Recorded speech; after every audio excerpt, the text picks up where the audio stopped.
जय हिंद। नमस्कार दोस्तों, आप सभी का स्वागत है हरियाणा स्मार्ट स्टडी में। आज की इस वीडियो में जिला दर्शन सीरीज में पांचवा जिला जींद जिला हम करने वाले हैं। इससे पहले हमने 4 जिले किए हैं और ये 4 जिले कौन कौन से थे? गुरुग्राम, हिसार, अंबाला और रोहतक जिला। और ये आज हम पढ़ने वाले हैं पांचवा जिला। अगर आपने उन 4 जिलों का वीडियो नहीं देखा है तो डिस्क्रिप्शन में लिंक दिया गया है, आप देख सकते हो। अगर आप हमारे चैनल पर पहली बार आए हो और हरियाणा सीईटी या फिर हरियाणा के किसी भी एग्ज़ाम की तैयारी कर रहे हो तो यह वीडियो आपके लिए बहुत ही ज़्यादा यूजफुल रहने वाला है। तो शुरू करते हैं। जींद जिला। जींद जिले की स्थापना 1 नवंबर 1966 को हुई और जींद जिला हरियाणा के पश्चिम दिशा में है और इसके संस्थापक हैं धर्मराज युधिष्ठिर। और नामकरण किसने किया है? जयंती देवी के नाम पर नामकरण किया गया है। और जींद जिले का प्राचीन नाम क्या था? जयंतपुरी। अगर बात करें उपनाम की तो उपनाम हो जाएगा हर्ट ऑफ हरियाणा, दूध नगरी, चमड़ा नगरी। क्या हो जाएगा? हर्ट ऑफ हरियाणा, दूध नगरी और चमड़ा नगरी, ये इसके उपनाम हो जाएंगे। अब बात करते हैं तहसील की। तो तहसील कितनी है? इसके अंदर 5 तहसील हैं। ये 5 तहसील कौन कौन सी हैं तो देखते हैं। जींद हो जाएगा, ऊंचाना, सफीदो, नरवाना और एक होगा जुलाना। अगर बात करें हरियाणा के अंदर कितनी तहसील हैं तो हरियाणा के अंदर टोटल 94 तहसील हैं। कितनी तहसील हैं? 94। अब बात करते हैं उप तहसील की। अलेवा और पिल्लूखेड़ा 2 उप तहसील हैं। कितनी उप तहसील हैं? 2, अलेवा और पिल्लूखेड़ा। अगर बात करें हरियाणा की तो हरियाणा के अंदर 49 उप तहसील हैं। कितनी हैं? 49, 49। अब बात करते हैं जींद जिला किस मंडल के अंतर्गत आता है तो ये आता है हिसार मंडल के अंतर्गत। हिसार मंडल के अंदर कितने ज़िले आते हैं तो हिसार मंडल के अंदर 4 ज़िले आते हैं। और ये 4 ज़िले कौन कौन से हैं? एक तो हिसार हो जाएगा, एक सिरसा हो जाएगा, एक फतेहाबाद और चौथा ज़िला होगा जींद। बात करते हैं उपमंडल की तो उपमंडल में आ जाएंगे जींद, सफीदो, नरवाना, ऊंचाना और ये जुलाना। इसको नया बनाने की घोषणा की गई है। अगर बात करें हरियाणा के अंदर कितने उपमंडल हैं तो कितने थे? 74 थे पहले और 8 नए बनाए जाएंगे तो कितने हो जाएंगे? 82। तो जुलाना है ये नए के अंतर्गत बनाया जाएगा तो टोटल कितने हो जाएंगे? 82।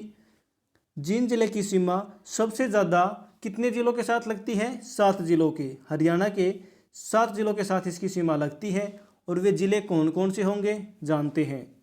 रोहतक हो जाएगा, पानीपत और तीसरा ज़िला होगा सोनीपत, फतेहाबाद, हिसार और कैथल और करनाल। ये 7 ज़िले होंगे। कौन कौन से हो जाएंगे? रोहतक हो जाएगा, पानीपत, सोनीपत, फतेहाबाद, हिसार, कैथल और करनाल, ये 7 ज़िले होंगे। और जींद जिले की सीमा सबसे ज़्यादा 7 ज़िलों के साथ लगती है। अब जान लेते हैं जींद जिले के आंकड़े। क्या जानते हैं? जींद जिले के क्षेत्रफल कितना है? 2702 वर्ग किलोमीटर। कितना है क्षेत्रफल? 2702 वर्ग किलोमीटर। 1 नवंबर 1966 को जब हरियाणा बना था उस समय इसका क्षेत्रफल कितना था तो उस समय भी इसका क्षेत्रफल 2702 वर्ग किलोमीटर था। यानी जींद जिला एक ऐसा ज़िला है हरियाणा बनने के बाद इसके अंदर इसका कोई भी टुकड़ा नहीं हुआ है। जितना पहले था उतना ही ये अब भी है। जनसंख्या कितनी हो जाएगी? 13,34,152। लिंगानुपात की बात करें तो लिंग अनुपात हो जाएगा 871। अगर बात करें पहले 4 जिलों की जो हम पढ़ चुके हैं तो रोहतक का हो जाएगा 867। कितना होगा? 867 होगा। अंबाला का हो जाएगा 885। अगर बात करें हिसार की तो हिसार का होगा 872। अगर बात करें गुरुग्राम की तो गुरुग्राम का होगा 854। तो आपको ये भी याद रखने हैं। अगर बात करें सबसे कम लिंगानुपात की तो ये 854 है। किसका है? तो ये हो जाएगा गुरुग्राम का। अब बात करते हैं साक्षरता दर की। साक्षरता दर है 72.7%। अब बात करते हैं दशकीय वृद्धि दर की तो ये है 12%। बात करते हैं जनसंख्या घनत्व की तो जनसंख्या घनत्व होगा 494 व्यक्ति प्रति वर्ग किलोमीटर। कितना हो जाएगा? जनसंख्या घनत्व हो जाएगा 494 व्यक्ति प्रति वर्ग किलोमीटर। अगर बात करते हैं यहाँ पे उन 4 जिलों की जो हम पढ़ चुके हैं, रोहतक का होगा 608, क्या होगा, रोहतक का हो जाएगा 608। अगर बात करें अंबाला की तो अंबाला का हो जाएगा 717। बात करें हिसार की तो हिसार का जनसंख्या घनत्व होगा 438। बात करें गुरुग्राम की तो गुरुग्राम का हो जाएगा 1204। तो ये भी आपको याद रखने हैं। और जींद का तो मैंने बता दिया 494। जींद की मिट्टी कैसी है तो यहाँ की मिट्टी दोमट मिट्टी है। फसल की बात करें तो गेहूँ होता है, धान, कपास और गन्ना, ये 4 फसल यहाँ पे होती हैं। नदी यहाँ पे कोई भी नहीं है। और नहर की बात करें तो यहाँ से भाखड़ा नहर गुजरती है, यानी भाखड़ा नहर से ही पानी पूनी का काम होता है यहाँ पे। और नेशनल हाईवे की बात करें तो नेशनल हाईवे 65 है। अगर बात करें जींद में विधानसभा की आरक्षित सीट कौन सी है तो ये हो जाएगी नरवाना, क्या हो जाएगी, नरवाना। अगर बात करें अंबाला की आरक्षित सीट कौन सी थी तो वो थी मुलाना। गुरुग्राम की बात करें तो गुरुग्राम के अंदर थी पटौदी। हिसार की बात करें तो हिसार के अंदर थी उकलाना। अब बात करते हैं विधानसभा की सीटें कितनी हैं, 90 हैं। कितनी है, 90। अगर बात करें आरक्षित सीट कितनी है तो ये हो जाती हैं 17। अब जानते हैं जींद जिले का इतिहास। जींद जिले का वर्णन महाभारत काल में मिलता है। कहाँ पे मिलता है, महाभारत काल के अंदर।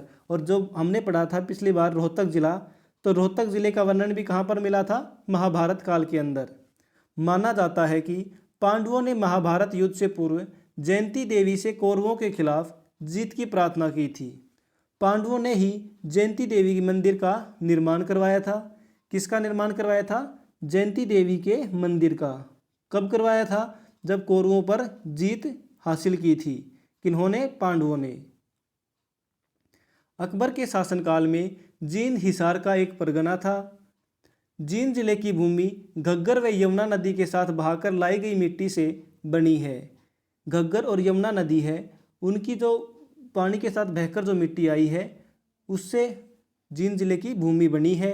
और जिसको क्या बोलते हैं, एलुवियल, क्या बोलते हैं, एलुवियल। अफगानिस्तान गवर्नर जाइन खान ने 1763 में जींद का राजा गणपत सिंह को बनाया था। किसको बनाया था, गणपत सिंह को राजा बनाया था। कब बनाया था, 1763 के अंदर। किसने बनाया था, जो अफगानिस्तान का गवर्नर था जाइन खान ने।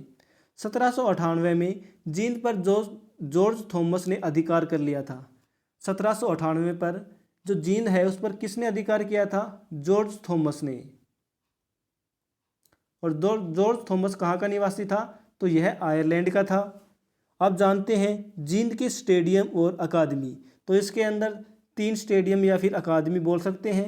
एक तो हो जाएगा अर्जुन स्टेडियम, दूसरा होगा एकलव्य स्टेडियम और तीसरा हो जाएगा कबड्डी खेल अकादमी। कबड्डी की अकादमी है, एक एकलव्य स्टेडियम है और एक अर्जुन स्टेडियम। ये 3 बहुत ही इम्पोर्टेंट हैं जो कि एग्जाम में पूछे भी जा चुके हैं। अब बात करते हैं जींद के विश्वविद्यालय की। चौधरी रणबीर सिंह विश्वविद्यालय, और इसकी स्थापना 2014 के अंदर हुई थी। और जो यह विश्वविद्यालय है इसके प्रोफेसर कौन है, तो इसके प्रोफेसर हो जाएंगे रणपाल सिंह। अब जानते हैं जींद के मंदिर। सबसे पहले बात करते हैं भूतेश्वर मंदिर की। जींद में से स्थित रानी तालाब के बीच में भूतेश्वर मंदिर को बनाया हुआ है और इसका निर्माण 1778 से 80 ईस्वी के बीच जींद रियासत के राजा रघुवीर सिंह के घराने की रानी ने करवाया था। मतलब आप यही मान सकते हो कि राजा रघुवीर सिंह ने करवाया था। इस मंदिर को रानी का तालाब भी कहते हैं। इसका अन्य नाम की बात करें तो इसको रानी का तालाब भी कहते हैं। एग्जाम में क्वेश्चन क्या पूछा जाएगा कि भूतेश्वर मंदिर का अन्य नाम क्या है, तो ये हो जाएगा रानी का तालाब। और इसका संबंध कुरुक्षेत्र की 48 कोस की परिक्रमा से है। किससे है इसका संबंध, कुरुक्षेत्र की 48 कोस की परिक्रमा से। दूसरा मंदिर है परशुराम मंदिर, और यह मंदिर हरियाणा का व देश का एकमात्र मंदिर है। किसका, परशुराम का मंदिर। इसके अलावा कहीं पर भी परशुराम का मंदिर नहीं है। और यह कहाँ पे है, जींद जिले के अंदर है। तीसरा मंदिर है जीतगिरी मंदिर। इस मंदिर के शिवलिंग के बारे में मान्यता है यह ऐसे पाषाण से बना है जो हिमालय की नदियों की तीव्र वेग से नदी तल से पड़ा सैकड़ों वर्षों तक लुढ़कता और घिसता रहा। लोगों ने जब इसे शिवलिंग सरीखा पाया तो इसे मंदिर में स्थापित कर दिया। नेक्स्ट है जयंती देवी मंदिर। इस मंदिर के बारे में कहा जाता है कि पांडवों ने महाभारत युद्ध से पूर्व जयंती देवी से कौरवों के खिलाफ जीत की प्रार्थना की थी और जब कौरवों के खिलाफ जीत गए थे तो जयंती देवी मंदिर का निर्माण करवाया था। अब जींद के गुरुद्वारे के बारे में जानते हैं। तो मुख्य गुरुद्वारा एक ही है, धमतान साहिब गुरुद्वारा। और इसके बारे में क्या है, सिखों के जो 9वें गुरु था तेग बहादुर सिंह, वो औरंगजेब के दरबार में अपनी शहीदी के समय जाते समय यहाँ पर डटा था एक दिन।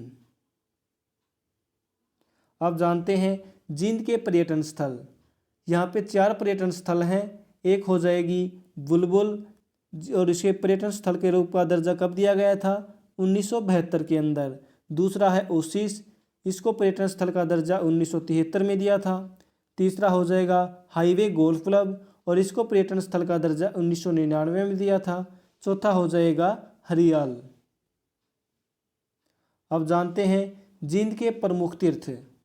रामराय तीर्थ स्थल, ग्रंथों में यह तीर्थ स्थल राम हद के नाम से प्रसिद्ध है। किसके नाम से प्रसिद्ध है, राम हद के नाम से प्रसिद्ध है। कहा जाता है कि भगवान परशुराम ने इस स्थल पर यज्ञ किया था। क्या किया था, भगवान परशुराम ने यज्ञ किया था यहाँ पे। दूसरा है हटकेश्वर तीर्थ, यह जींद के होट गांव में स्थित है। माना जाता है कि हटकेश्वर के पवित्र सरोवर में पृथ्वी के 68 तीर्थों की क्रांति एवं शक्ति निहित है।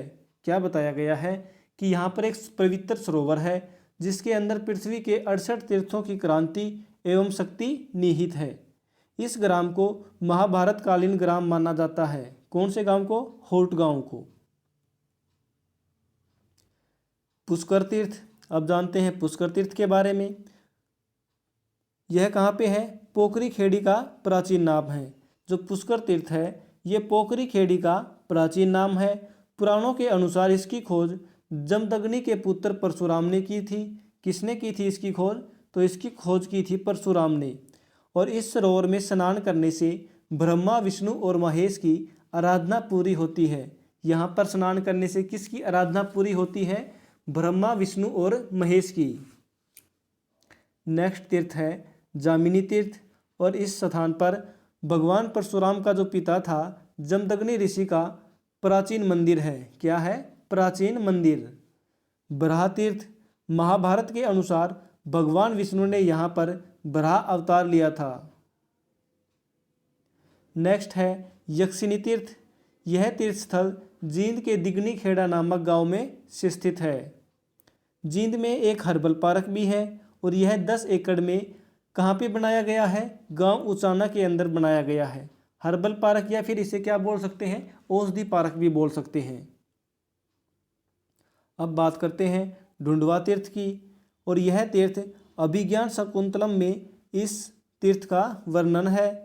युद्ध में हारने के बाद दुर्योधन यहाँ आकर छिप गया था तथा भीम ने उसे ढूंढकर मार दिया था, और इसी वजह से इसका नाम क्या रखा गया है, ढूंढवा तीर्थ रखा गया है। नेक्स्ट तीर्थ है पांडु पिंडारा तीर्थ।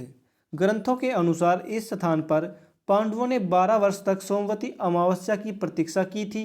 क्या की थी, 12 वर्षों तक जो सोमवती अमावस्या है उसकी प्रतीक्षा की थी। पांडवों ने जहां अपने पूर्वजों के लिए पिंडदान की रस्म भी यहीं पे निभाई थी। क्या किया था, पूर्वजों के लिए पिंडदान भी पांडु पिंडारा तीर्थ पर ही किया था। नेक्स्ट है हंसेडर तीर्थ, यह तीर्थ स्थल कपिल मुनि के जन्म स्थान के लिए प्रसिद्ध है। किसके लिए प्रसिद्ध है, जो कपिल मुनि है उसके जन्म स्थान के लिए प्रसिद्ध है। जनश्रुति के अनुसार ब्रह्मा जी यहाँ हंस की सवारी करते हुए आए थे। कौन आया था, ब्रह्मा जी। अब जींद के प्रमुख व्यक्तियों के बारे में जान लेते हैं। एक तो हो जाएगी कविता दलाल। कविता दलाल कहाँ से है, जींद जिले से, और वह देश व हरियाणा की एकमात्र WWE की पहली महिला खिलाड़ी बनी है। क्या बनी है, WWE की पहली महिला खिलाड़ी बनी हैं, जो कि देश की भी पहली हैं, वह हरियाणा की भी पहली हैं। और इसका अन्य नाम की बात करें तो इसको नाम दिया गया है लेडी खली का। क्या नाम दिया है? लेडी खली। आचार्य बलदेव जो कि किसके गुरु हैं? श्री गुरु रामदेव हैं, जो कि योगदेव रामदेव है ना, उनके गुरु हैं आचार्य बलदेव। पंडित अमीलाल भी जींद से हैं, जगबीर राठी भी जींद से हैं, और जींद में हजरत गाबी साहिब की दरगाह नरवाना में है। कहाँ पे है? नरवाना के अंदर। अब जानते हैं जींद के महत्वपूर्ण तथ्य। हरियाणा का पहला ग्राम सचिवालय कहाँ पे है? हैबतपुर गांव के अंदर है, और यह कहाँ पे है? जींद में है। हरियाणा की पहली कैशलेस जेल कौन सी होगी? तो ये हो जाएगी जींद जिले की जेल। पहली कैशलेस जेल कौन सी हो जाएगी? जींद जिले की जेल। और पहला ग्राम सचिवालय कहाँ पे है हरियाणा का? तो ये हो जाएगा हैबतपुर गांव के अंदर, जो कि जींद में है। जींद जिले के महावीर गुड्डू को क्या कहा जाता है? तो इनको कहा जाता है बम लहरी। और ये क्या है? ये एक गायकार है। प्राचीन किला किरसोली जींद जिले में स्थित है। कौन सा किला? किरसोली जो किला है ये कहाँ पे है? जींद जिले में है। स्वतंत्रता सेनानी पंडित अमीलाल कहाँ से हैं? तो ये भी जींद जिले से हैं। सीबीआई के जो न्यायाधीश थे जगदीप सिंह, ये कहाँ से हैं? ये भी हरियाणा के जींद जिले से हैं। जींद जिले के अंदर सबसे ज़्यादा मुर्रा भैंस पाई जाती है, और इसलिए क्या कहा जाता है? हरियाणा की दूध नगरी कहा जाता है जींद को। किस लिए कहा जाता है? क्योंकि यहाँ पे सबसे ज़्यादा मुर्रा नस्ल की भैंस पाई जाती है। हरियाणा का सबसे बड़ा पशु चारा प्लांट कहाँ पे है? तो ये हो जाएगा जींद जिले में। कहाँ पे है? सबसे बड़ा पशु चारा प्लांट भी जींद जिले में है। हरियाणा की पहली कैशलेस जेल कहाँ पे है? जींद जिले में। ये मैंने आपको अभी बता दिया। पांडु पिंडारा को हरियाणा का लघु द्वार कहा जाता है। क्या कहा जाता है? हरियाणा का लघु द्वार किसको कहा जाता है? पांडु पिंडारा को।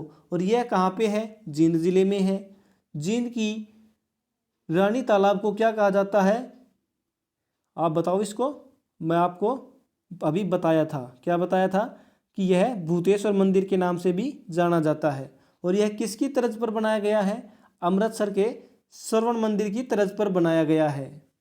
जयंती देवी संग्रहालय है, यह 2007 में बनाया गया था जींद के अंदर।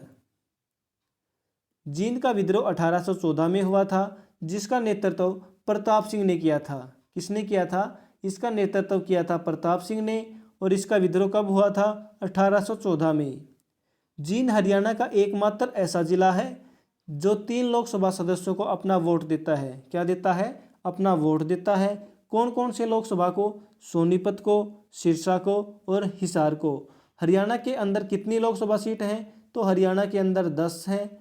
अगर बात करें इनके अंदर कितनी आरक्षित सीट हैं, तो 2 हो जाएंगी। और ये 2 कौन कौन सी हैं? तो ये हो जाएगा अंबाला, और दूसरी हो जाएगी सिरसा। तो ये आपको याद रखना है। 1 नवंबर 1966 को हरियाणा का सबसे छोटा जिला कौन सा था? तो यही था सबसे छोटा जिला, जींद। और एरिया कितना था? 2702 वर्ग किलोमीटर। जींद हरियाणा का एकमात्र ऐसा जिला है जिसका क्षेत्रफल हरियाणा गठन के समय उतना ही था जितना वर्तमान में है, यानी कितना? 2702 वर्ग किलोमीटर। जींद का जो किला है उसका निर्माण गजपत सिंह ने करवाया था। किसने करवाया था? गजपत सिंह ने जींद के अंदर किले का निर्माण।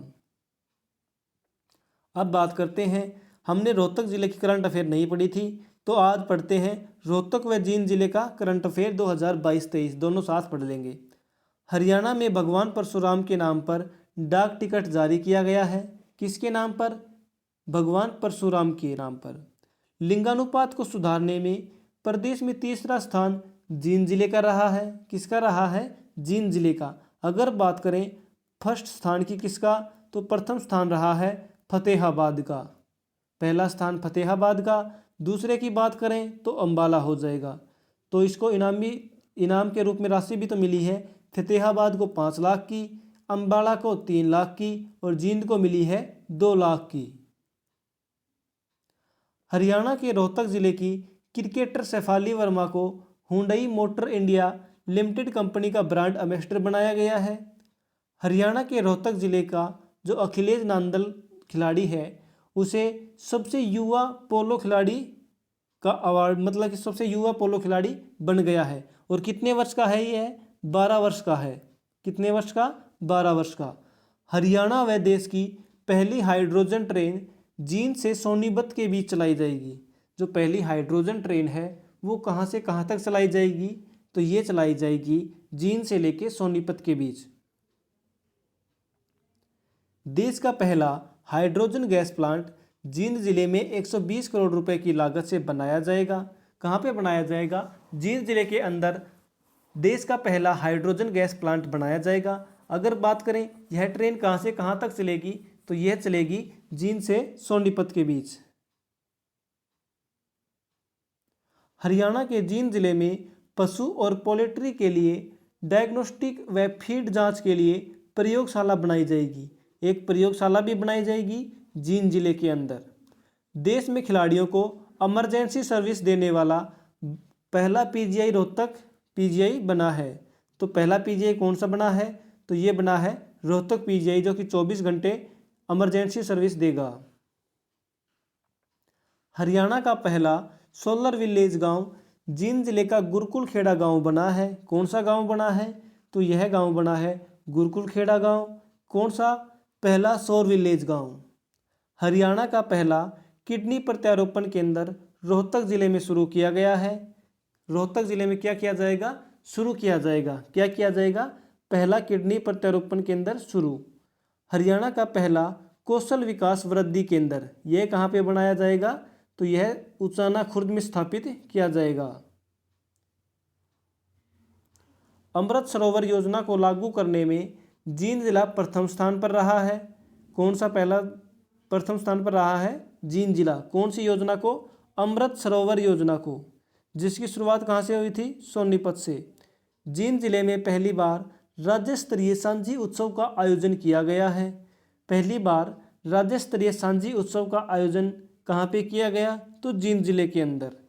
भारतीय सेना में पहली महिला स्काई डाइवर कौन बनी है? तो ये बनी है मंजू नैन। और यह कहाँ से है? जींद जिले से। अगर इनका गांव पूछा जाए तो ये हो जाएगा धमतान साहिब।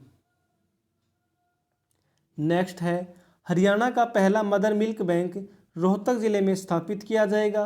कहाँ पे स्थापित किया जाएगा? रोहतक जिले के अंदर। क्या स्थापित किया जाएगा? पहला मदर मिल्क बैंक। जींद जिले के रसीदा गांव में मेरा गांव मेरी शान अभियान की शुरुआत की गई है। कहाँ से की गई है? रसीदा गांव से। कौन से अभियान की? मेरा गांव मेरी शान अभियान की। रोहतक के जहां आरा बाग स्टेडियम का नाम बदलकर महर्षि दयानंद सरस्वती स्टेडियम कर दिया गया है। क्या किया गया है? महर्षि दयानंद सरस्वती स्टेडियम। 2022 में हरियाणा केसरी का खिताब किसने जीता? तो ये जीता है प्रिया मलिक ने। और प्रिया मलिक कहाँ से हैं? तो प्रिया मलिक हैं जींद जिले से। पंडित भगवत दयाल शर्मा मेडिकल कॉलेज में प्रदेश का पहला रीजनल सेंटर बनाया गया। क्या बनाया गया है? पहला रीजनल सेंटर।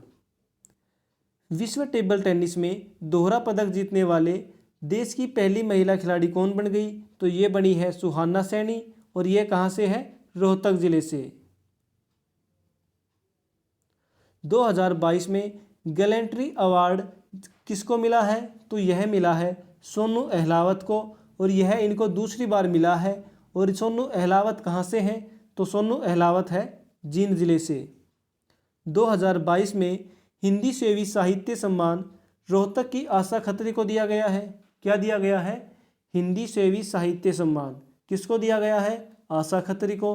और आशा खत्री कहाँ से है? आशा खत्री है रोहतक जिले से।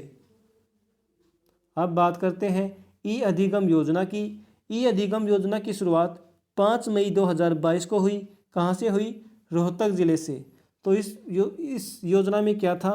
तो इस योजना के तहत 10वीं और 12th के बच्चों को 5 लाख टैबलेट वितरित किए गए थे। रोहतक जिले से दिव्यांगों को यूआईडी कार्ड बनाने की पहल की गई है। किन के लिए पहल स्टार्ट की गई है? दिव्यांगों के लिए। किस ज़िले से? रोहतक ज़िले से। कौन से कार्ड? यूआईडी कार्ड, यानी यूआईडी का फुल फॉर्म क्या होगा? Unique identification number. तो इसी के साथ यह लेक्चर समाप्त होता है। तो दोस्तों आपको यह वीडियो कैसी लगी कमेंट में करके ज़रूर बताएं।